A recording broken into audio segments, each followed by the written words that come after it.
திருவள்ளுவரின் வழியில் வாழ்ந்து வாழ்வின் உன்னத நிலையினை அடைய திருக்குறளோடு நாம் என்னும் இந்த நிகழ்விலே இணைந்திருக்கின்ற உங்கள் அனைவருக்கும் முதற்கண் வணக்கம்.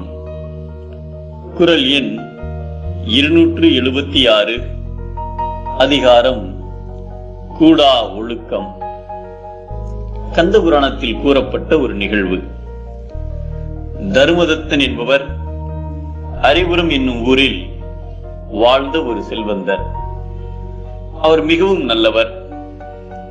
அவரது பக்கத்து நகரில் மதன் என்பவர் இருந்தார். அவர் நிறைய சித்து வேலைகள் மற்றும் வைத்திய முறைகள் கற்றவர். ஆனால் மனதில் சுத்தமில்லாதவர்.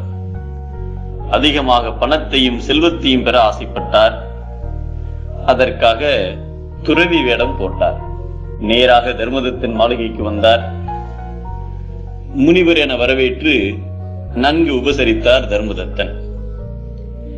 இருவரும் உரையாடிக் கொண்டிருக்கும் பொழுது தான் ஒரு சித்தர் என்றும் தன்னால் செம்பையும் இரும்பையும் பொன்னாக்க முடியும் என்று கூறி சில சித்து வேலைகளை செய்தார். அதை கண்டதும் தர்மதத்தன் ஆச்சரியமடைந்தார். தங்களின் மாளிகையில் உள்ள பொன்னையும் பொருளையும் கொடுத்தால் வைரமாகவும் வைடூரியமாகவும் மாற்ற முடியும் என்றார். இதை கேட்டதும் தர்மதத்தன் மனதில் ஆசை விளைந்தது.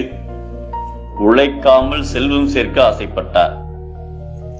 தனது மாளிகையில் இருந்த பொன்னையும் பொருளையும் கொடுத்து காத்திருந்தார். சென்ற முனிவர் திரும்பி வரவே இல்லை. முனிவர் தங்கியிருந்த இடம் சென்று பார்க்க அவரது சுவடே அங்கில்லாமல் இருந்தது கண்டு வருந்தினார்.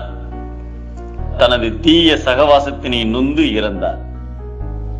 பேராசைப்பட்டு கெட்டவரை நல்லவர் என நம்பி வாழ்வையே வருத்தமாக்கினார் தர்மதத்தன். மனதில் துறவு மேற்கொள்ளாமல் துறவி போல் வெளிவேடமிட்டும் பிறரை ஏமாற்றி வாழ்வரை விட கொடுமையானவர்கள் இந்த உலகில் யாரும் இல்லை என்பதை நெஞ்சின் துறவார் துறந்தார் போல் வஞ்சித்து வாழ்வாரின் வன்கனார் இல் என்கிறார் நம் தெய்வ புலவர் திருவள்ளுவர். நல்லவரின் நட்பு வளர்க்கும், தீயவரின் நட்பு அழிக்கும். மீண்டும் அனைவருக்கும் நன்றி, வணக்கம்.